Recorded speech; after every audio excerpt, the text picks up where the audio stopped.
Écoutez la déférence, pourrait-on dire. Dès aujourd'hui, on entend, on voit ces sphères de l'extrême gauchisme qui, sous couvert de défense des opprimés, valident des positions de tous les oppresseurs de la planète. On pourrait se poser la question, à quoi reconnaît-on que l'on vit dans une démocratie? Eh bien, on peut y jouer les idiots utiles des dictateurs. Donc c'est un petit peu aussi la question qui va vous être posée effectivement ce soir. On n'arrête pas d'entendre depuis le début le mantra des autorités, ne pas importer le conflit, Israël, Hamas sur le sol français. Tout simplement, je vais vous poser la question chacun à tour de rôle, est-ce qu'il n'est pas déjà, non pas importé, mais intériorisé depuis longtemps? Je vous donne la parole, madame.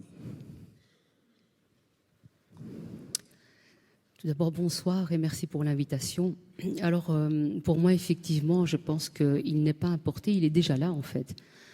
Donc, le discours de dire qu'il ne faut pas importer le conflit Israël-Palestine, d'abord, ce n'est pas un conflit Israël-Palestine. Je pense que c'est vraiment les islamistes contre les juifs dans le monde entier.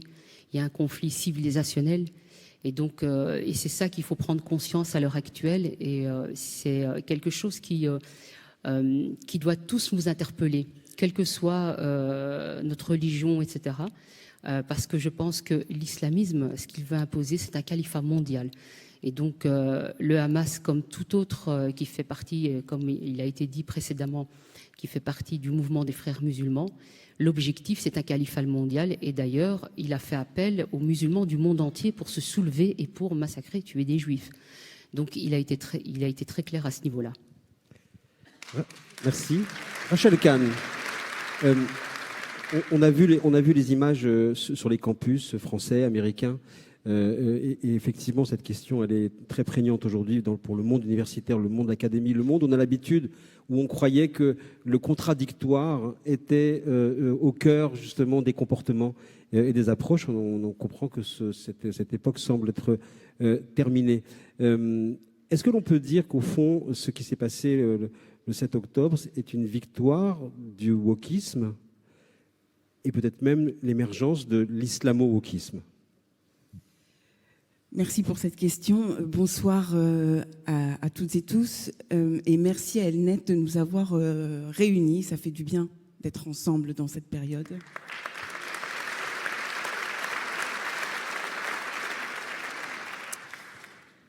Je ne sais pas, peut-être je ne veux pas assimiler le 7 octobre à une victoire. En revanche, j'ai compris que ce que j'avais pu écrire en fait il y a 3 ans avec Racé, j'ai compris là où on en était en fait, c'est-à-dire l'avancée de ce wokisme. Alors je ne sais pas, j'aime pas trop appeler wokisme cette synthèse identitaire, cette victimocratie identitaire qui en réalité tue notre humanisme et notre universalisme.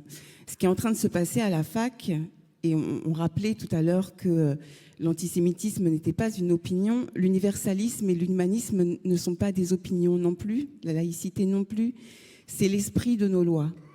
Alors effectivement, dans les actes, à partir du moment où on veut tuer l'humanisme, l'universalisme, à partir du moment où on voit le monde uniquement par la race, eh bien, avec un esprit de vengeance, avec un esprit entre les dominants et les dominés, et les juifs faisant partie des dominants, c'est très compliqué pour moi de parler parce qu'effectivement, quand on a ce pédigré-là que j'ai, avec ce sentiment que Jean-Luc Mélenchon pense que ma couleur de peau lui appartient, c'est quand même assez problématique dans cette démocratie. Et effectivement, on est à cet instant où justement, ils n'ont pas gagné, mais parce qu'on se rassemble ce soir pour véritablement résister par rapport à ces racialistes.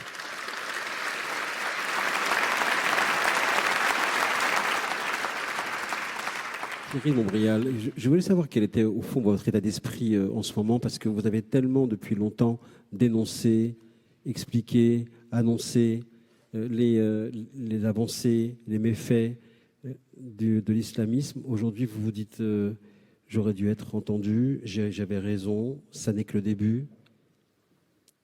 Je pense que c'est la suite du début. Que j'ai eu raison, j'en suis persuadé, j'en suis plus persuadé que jamais. Et je pense que c'est ce moment qui est un moment de prise de conscience, malgré tout, en tout cas où les fractures apparaissent au grand jour, où plus que jamais, il ne faut rien lâcher. Il faut garder à l'esprit que en France, après le 7 octobre, alors qu'on aurait pu penser qu'il allait avoir un immense élan d'émotion et de solidarité, les fractures sont apparues au grand jour. Chacun a à l'esprit le fait que quasiment personne issu de l'immigration n'ait participé à la grande marche contre l'antisémitisme. Chacun a à l'esprit le fait que aucune des grandes figures musulmanes françaises, musulmanes au sens populaire, c'est-à-dire pas seulement les intellectuels, mais bien plus les gens qui sont écoutés par la jeunesse, les artistes, les sportifs, personne n'a pris position par solidarité pour Israël, alors qu'ils étaient si nombreux à se bousculer pour fêter le petit ange parti trop vite à la fin du printemps. Pire que ça, des joueurs de l'équipe de France de foot ont tweeté des messages très ambigus. Quant à Karim Benzema, il est déjà passé de l'autre côté depuis un moment. Ensuite, quand vous regardez qui a défilé, jamais en France des musulmans, même modérés, même quasi laïcs, n'ont défilé contre les attentats islamistes. Et aujourd'hui, un sondage IFOP qui est paru aujourd'hui et qu'il faut vraiment disséquer dans le détail, donne 2 chiffres chocs. C'est-à-dire que sur des personnes qui se réclament de culture ou de religion musulmane, puisque c'est déclaratif, hein, c'est la première question du sondage, vous en avez 45%, c'est-à-dire entre 4 et 5 sur 10, qui considèrent que l'abomination du 7 octobre est un acte de résistance, et vous en avez 19%, c'est-à-dire 1 sur 5, qui a de la sympathie pour le Hamas. Pour conclure sur ce point, je voudrais dire qu'au moment des émeutes cet été, j'avais dit, et je pense toujours, qu'il y a tout un tas de raisons qui font que les armes de guerre sont restées dans les caves, la principale étant que les trafiquants ont intérêt à la paix publique pour pouvoir continuer leur trafic, mais qu'un jour, il arriverait un événement qui, par l'émotion qu'il allait créer, allait transcender l'intérêt du business et faire primer un intérêt identitaire. J'ai l'intuition que le 7 octobre en France, que le 7 octobre en Israël constitue ce point de départ pour la France. J'espère me tromper, mais plus que jamais, il faut être vigilant. Et l'évolution de la situation dans le pays, par les actes, par les discours et par la haine que l'on sent contre la communauté juive et même contre la France en général, qui se libère depuis 2 mois, fait que plus que jamais, il faut être très vigilant et il faut être prêt.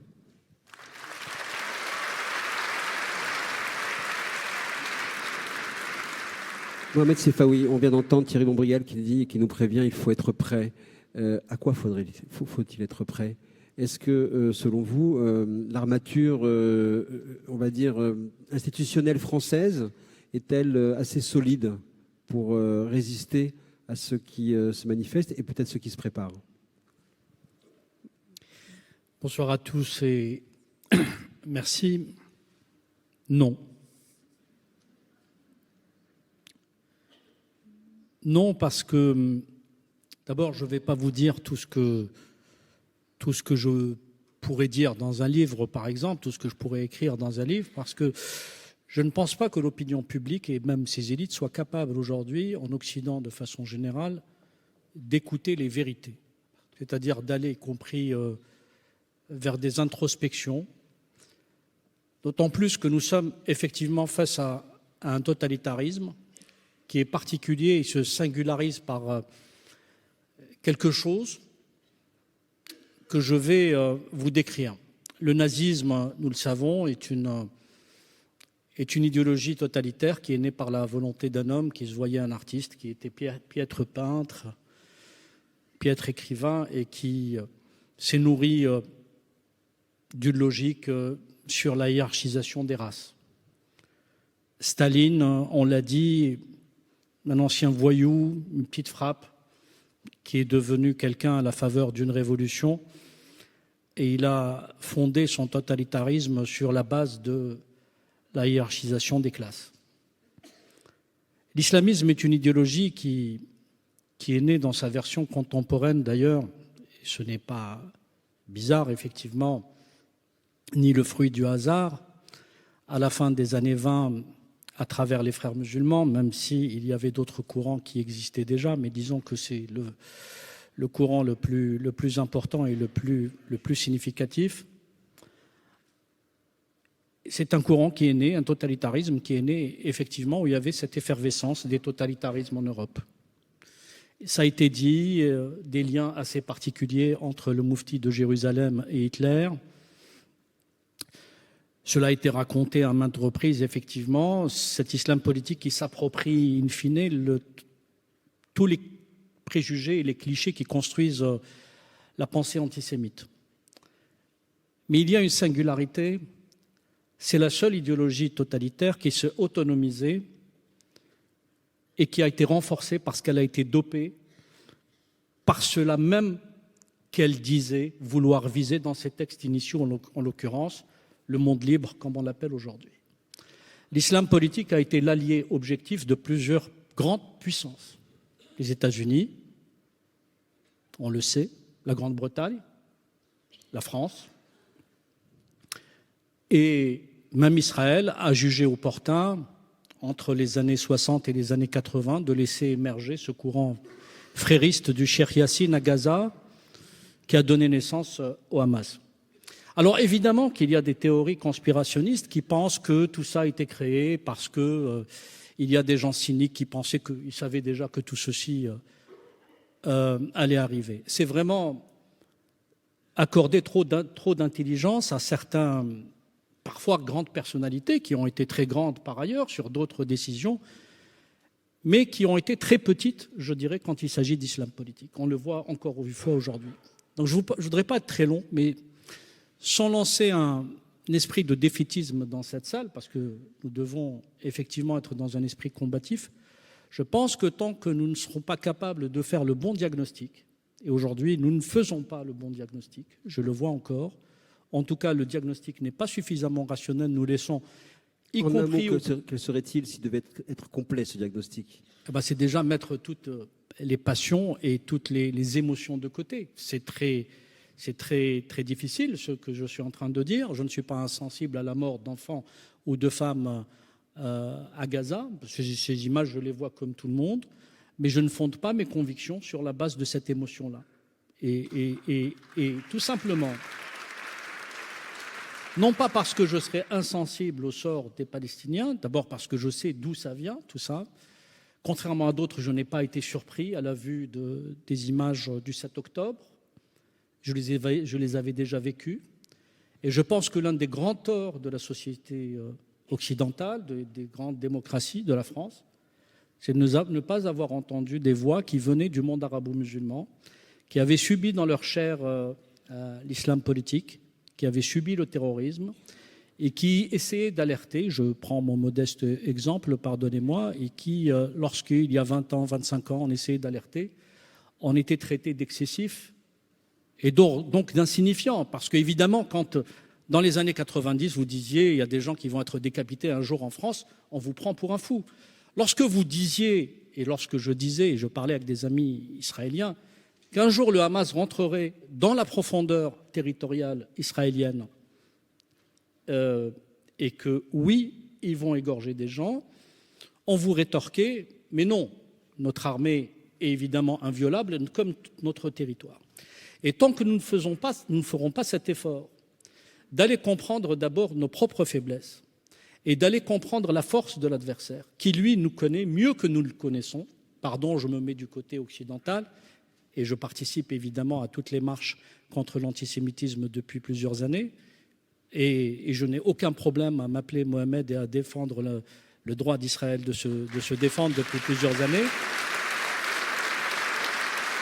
Et pardon de le dire aussi clairement, je n'aime pas trop cette musique qui est en train de se dégager et qui laisse dire qu'en définitive, nous serions quelques-uns des singularités. Je ne suis pas porte-parole de personne, mais je sais, parce que je suis en contact depuis plusieurs années avec des gens qui ont combattu l'islam politique plus que chacun d'entre vous ici, dans cette salle, pardon de vous le dire aussi clairement, et qui viennent effectivement d'ailleurs, mais que vous ne voyez pas, probablement, qui ne sont pas suffisamment audibles, qui n'ont pas droit à la parole, qui n'ont pas de compte peut-être sur les réseaux sociaux, ou peut-être que même lorsqu'ils s'expriment, ils ne sont pas audibles parce qu'on n'a pas envie de les entendre, tout simplement. Parce que regardez bien ce qui est en train de... la mécanique qui s'est engagée depuis maintenant une trentaine d'années. À chaque fois que l'islam politique et le terrorisme frappent dans des pays qui n'ont pas une puissance médiatique, qui n'ont pas une puissance politique, qui n'ont pas une puissance militaire, ça passe inaperçu. Il y a évidemment des massacres qui ont eu lieu et je n'y hiérarchise aucun des massacres. Il y a un racisme qu'il faut évidemment singulariser et combattre parce que c'est le seul racisme aujourd'hui, me semble-t-il, qui a cette vocation génocidaire, c'est bien l'antisémitisme. En revanche, vouloir à tout prix, dans le narratif occidental, essayer de penser que lorsqu'une bombe frappe aux États-Unis, ce serait plus grave que lorsqu'une bombe frappe dans un pays arabe, ça c'est insupportable. Lorsque on voit, et justement c'est ce qui est en train de se dessiner dans le narratif pro-palestinien, c'est de dire, in fine, que même ceux qui condamnent le terrorisme, ils le condamnent partout, sauf quand la victime est juive. Et ça, c'est insupportable. Et donc, si vous voulez, si nous sommes vraiment, non pas des hypocrites qui serions sur des postures, mais vraiment des humanistes, universalistes avec une posture de vrais démocrates, nous devrions d'abord, et pardon de terminer là, nous unir sur un dénominateur commun. C'est que l'islamisme, en toutes circonstances, doit être combattu et dénoncé, et que la démocratie, en toutes circonstances, doit être soutenue et défendue. Justement, merci. Je voudrais vous poser la question, et après revenir à Rachel. C'est justement, on a l'impression que c'est ce à quoi on n'a pas assisté peu après le 7 octobre en France, c'est-à-dire une forme de silence, d'indifférence, de gêne de la part des sphères de la société qui ont l'habitude de se mobiliser, de s'émouvoir. Abnou disait tout à l'heure, résumer ça à sa manière en disant on peut se mobiliser pour une main baladeuse, mais là on n'a pas vu effectivement les filles et féministes se mobiliser pour les femmes israéliennes violées à partir du 7 octobre. En France, comment pouvez-vous analyser cette indifférence qui peut-être est en train de muter un peu, mais qui est quand même s'est imposée par son silence? Alors, je crois qu'il y a une différence en fait entre les musulmans des pays arabes et puis les musulmans issus de l'immigration qui sont nés en Europe. Je pense qu'ici, depuis 40 ans, on a des jeunes générations, plusieurs générations qui ont été frérisées, clairement, depuis 40 ans. Moi, je suis issue aussi d'une famille qui a été aussi frérisée quelque part. Et je le vois, je l'ai vu pendant plus de 40 ans, le discours anti-juif, le discours contre les kofals, le discours contre les mécréants, etc. On le voit quand on vient du bas, quand on est en bas. Quand on est entre nous, quand les choses se disent entre nous en dehors de tous ces mécréants. Et ça, c'est une réalité que finalement, qui n'a pas été dit, mais quand elle a commencé à être dite, on a voulu l'évacuer, surtout la gauche. Pourquoi ? Parce qu'il y avait une question électorale. Et on le voit, vous le voyez maintenant en France, mais nous, on l'a vu déjà depuis longtemps en Belgique. C'était depuis les années 90 que c'est comme ça, c'est-à-dire qu'on compte sur les votes musulmans. Et qui sont les interlocuteurs ? Ce sont des personnes qui sont issues du monde des frères musulmans. Parce que ce sont des intellectuels, ce sont des gens qui sont loin d'être bêtes, on les a sous-estimés, on a sous-estimé leur capacité intellectuelle. Et finalement, eux, ils en ont profité. Puisqu'ils ne regardent pas vers nous, puisqu'ils ne voient pas ce qu'on fait, continuons d'avancer en silence. Et on voit les résultats maintenant. Et c'est pour ça qu'ils arrivent à mobiliser tant de personnes. C'est parce que clairement les jeunes ont été frérisés et ils ont ce logiciel. Alors il y a des musulmans qui ne sont pas forcément conscients qu'ils sont frérisés, mais ils sont quand même d'accord avec ce qui se passe et ils estiment que le Hamas c'est un mouvement qui résiste contre l'occupation, etc. Et je pense que là maintenant c'est à nous tous de pouvoir réagir. Il y a effectivement des personnalités comme M. Sefaoui, comme Abnou Chalmani, comme M. Chalgoumi, etc., qui se mobilisent. On n'est pas très nombreux, c'est clair. Mais on n'est pas nombreux parce qu'il faut aussi mettre ces personnalités en avant de plus en plus. C'est-à-dire ne plus prendre comme référence le grand recteur de la mosquée de Paris, par exemple, qui évidemment n'a pas traité le Hamas comme groupe terroriste. Et il y en a plusieurs qui sont comme ça. Quand vous avez des Tariq Oubrou, qui est aussi issu du mouvement frère musulman, qui a eu aussi ce double discours. Et on l'entend quand on est issu de famille musulmane. C'est-à-dire que nous, on comprend très bien le double langage. On entend ce que vous n'entendez pas. Et on entend ce que vous entendez.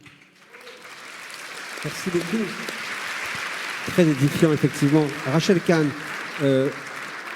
un autre volet de l'indifférence dans un univers que vous connaissez, qui est le monde artistique, le monde intellectuel. Là aussi, que s'est-il passé ? Alors, il y a deux choses. Comme vous le disiez, je pense qu'au sein des structures, et notamment culturelles, il y a eu de l'entrisme très fort, et sous couvert de l'antiracisme, de l'antisémitisme, et sous couvert de l'antiracisme, des dogmes, donc une colonisation mentale qui s'est faite. Et c'est tout le paradoxe, c'est-à-dire qu'on vous parle on est contre la colonisation, mais en réalité c'est une colonisation mentale, et dans le domaine de la création c'est terrible, et de la liberté d'expression et de conscience c'est terrible. On vous dit qu'il ne faut pas faire de l'appropriation culturelle, mais on vous dit Israël apartheid. Moi je pensais que ça concernait Nelson Mandela et l'Afrique du Sud. Toutes sortes de choses qui sont complètement inversées. Et par ailleurs, on vous cache aussi dans la culture et dans les créations l'esclavage, et notamment un qui me concerne, l'esclavage arabo-musulman. Je crois que le drame des Juifs aussi, c'est d'avoir au sein de cette religion une des plus importantes fêtes, celle de Pessah, celle de la sortie d'Égypte. Et donc, en fait, il y a une stratégie de mettre en esclavage les esprits, de mettre en esclavage les artistes. Donc, il y a d'un côté peut-être de l'indifférence, mais aussi cette autocensure. À l'ère du numérique, à l'ère des followers, à l'ère de... Les artistes, peu d'artistes sont libres encore de parler et de créer. En tout cas, c'est une responsabilité que peu prennent. Et c'est Albert Camus qui parlait justement des artistes engagés. Il disait, je n'aime pas le terme artiste engagé, les artistes sont embarqués dans les galères de leur temps. Normalement, il n'y aurait même pas dû avoir de réflexion. Quand on est artiste, il n'y a même pas un jour à attendre. C'est-à-dire que lorsque votre travail, c'est d'être un autre, lorsque vous ne faites qu'avec la matière de l'universalisme et de l'humanisme, vous n'attendez pas. Le silence des artistes aujourd'hui, c'est qu'en réalité, ils se sont mis une balle dans le pied pour créer en liberté. Donc c'est intenable. Et alors, encore pire, ces néo-féministes qui font du relativisme, mais on l'avait déjà vu, c'est-à-dire que elles mettent le focus sur, je dis n'importe quoi parce que c'est ce qu'elles font, l'écriture inclusive, les barbecues. Et lorsqu'on a un réel drame, c'est à vaincre sans péril, on triomphe sans gloire, quoi. C'est aberrant. Et je pense qu'il faut véritablement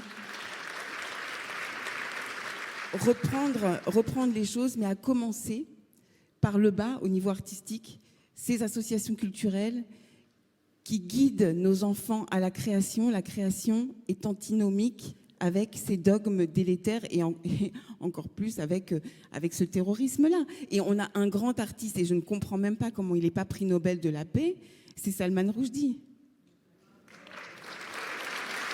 Effectivement. Vous avez prononcé le mot, justement, terrorisme.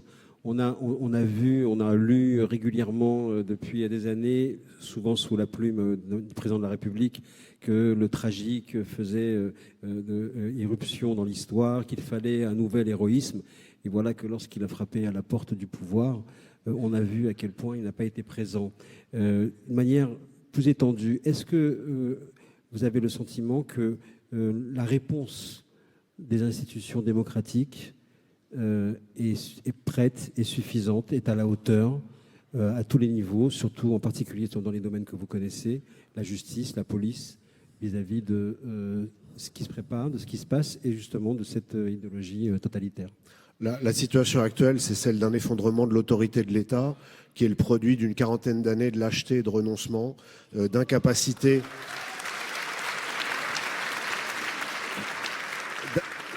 d'incapacité de voir les choses, de les nommer par des petits calculs d'épiciers électoraux, par vraiment le maître mot, beaucoup, c'est la lâcheté, l'absence de courage.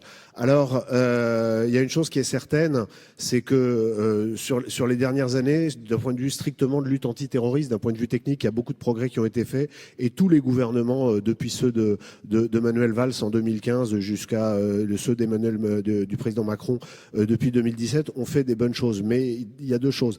D'abord, ce sont des mesures techniques. Or, le principal problème, c'est un problème idéologique, parce qu'il faut toujours marteler que le terrorisme, c'est une manière de faire de la politique. C'est utiliser la violence à des fins politiques, donc pour promouvoir une idéologie. Et comme Mohamed Sifawi disait tout à l'heure, il faut marteler que l'ennemi, c'est l'islamisme. Faire la guerre aux terroristes, ça ne veut absolument rien dire. Deuxièmement, il y a un problème de moyens, c'est-à-dire qu'on sait, je ne vais pas vous embêter avec des chiffres, mais qu'aujourd'hui, nous sommes absolument submergés. C'est-à-dire que les gens qui veillent, les vigies, voient la vague arriver, et ils ont mis en place sur la plage tous nos moyens. Nos moyens, c'est quelques sacs de sable, et c'est un tsunami qui arrive. Tout le monde le sait. Bien sûr, on ne le dit pas au grand public pour ne pas l'effrayer, mais les moyens dont nous disposons sont des moyens totalement insuffisants. Et pour faire très court, et sans doute au risque d'être un peu réducteur, les services de renseignement choisissent semaine après semaine les cibles des gens qu'ils vont contrôler et suivre pendant quelques jours ou quelques semaines. Mais notre capacité à surveiller tous les gens dangereux en France, identifiés, c'est-à-dire sans même compter tous ceux qui ne sont pas identifiés, elle est aujourd'hui nulle. C'est-à-dire que nous ne sommes pas nuls, mais notre capacité de surveiller est extrêmement faible par rapport à l'ampleur du risque. Et s'ajoute à ça un relativisme terrible qui fait qu'on est dans le en même temps en permanence, qu'on dit que le danger c'est l'islamisme, mais que quand même il y a un risque d'ultra-droite qui est résiduel, et qui finira bien un jour, à force de faire de la prophétie autoréalisatrice, par frapper, et qui frappera d'autant plus que l'État sera faible. Et c'est pour éviter toutes ces fractures que nous voyons arriver. Nous les voyons arriver depuis tellement longtemps. Nous les voyons depuis derrière l'horizon. Nous les voyons maintenant depuis la ligne d'horizon. Et bientôt, elles seront au-dessus de nous. Et il est grand temps de se réveiller. Ce pays a besoin d'un choc d'autorité. Il faut dire les choses. Il faut nommer l'ennemi. C'est pas l'ennemi. Ce n'est pas nous qui désignons notre ennemi. Contrairement à ce judo mental extraordinaire qui fait que tous les représentants, y compris des représentants prétendument modérés de la communauté musulmane, disent qu'après chaque attentat, le problème c'est l'islamophobie. Ça n'est pas ça le problème. Le problème, ce sont les gens qui commettent les attentats et l'idéologie au nom de laquelle ils les commettent. Et cette idéologie, et vous les avez dit l'un et l'autre, travaille aussi par ceux qui font le choix de jouer le jeu, de prendre les sens de Question à pouvoir et la rebours, paix. est-ce qu'il n'est pas trop tard pour agir ? Il n'est jamais trop tard. Sinon, on s'arrête et on se met en boule et on se met à pleurer. Mais je pense, et vous, dans votre question, vous avez dit que Emmanuel Macron faisait souvent référence au tragique de l'histoire. Je pense qu'à un moment donné, il faut sortir des mots, il faut arrêter de se regarder parler et il faut agir. Et le temps de l'action arrive. Et si ce n'est pas nous, si ce n'est pas nous qui agissons, l'action nous sera imposée. Et la dernière chose que je voulais dire, parce que je sais que Mohamed va conclure, c'est que je suis, moi, totalement déterminé et que quoi que je fasse, je serai indéfectiblement à vos côtés.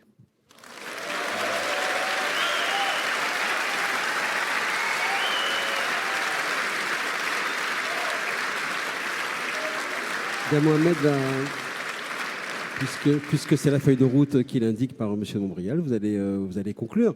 Mais là, avec une question, bien sûr, il reste encore 6 minutes, donc ça va largement suffire, on pourra même se partager le temps. Mais une fois de plus, l'idée, c'est que cette société, elle est aujourd'hui telle que vous l'écrivez, on a le sentiment qu'il n'y a plus de possibilité de résistance. Habituellement, ceux qui me connaissent savent que je suis plutôt de nature positive, plutôt combatif. Mais je vais vous dire les choses honnêtement. Je ne pensais jamais dire un jour que je ne me sens pas à l'aise en France. Je vous disais tout à l'heure, un peu sur un ton à moitié provocateur, que oui, je connaissais beaucoup de personnes qui résistent face à l'islamisme plus que tous comme vous êtes ici. Et c'est vrai. Vous ne les connaissez pas. Et je vais vous dire pourquoi c'est compliqué. Parce que Lorsqu'on est juif, par exemple, et quand on lutte contre l'antisémitisme, tout le monde trouve ça normal. Lorsque vous prénommez Mohamed et que vous luttez contre l'antisémitisme, tout le monde trouve que vous êtes une anomalie dans le paysage médiatique.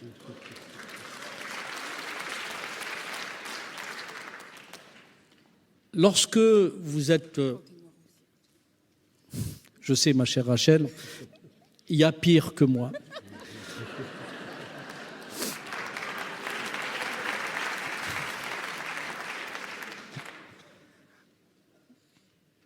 C'est vrai que mon père n'est pas noir. Quoique africain aussi, hein. Nord-africain.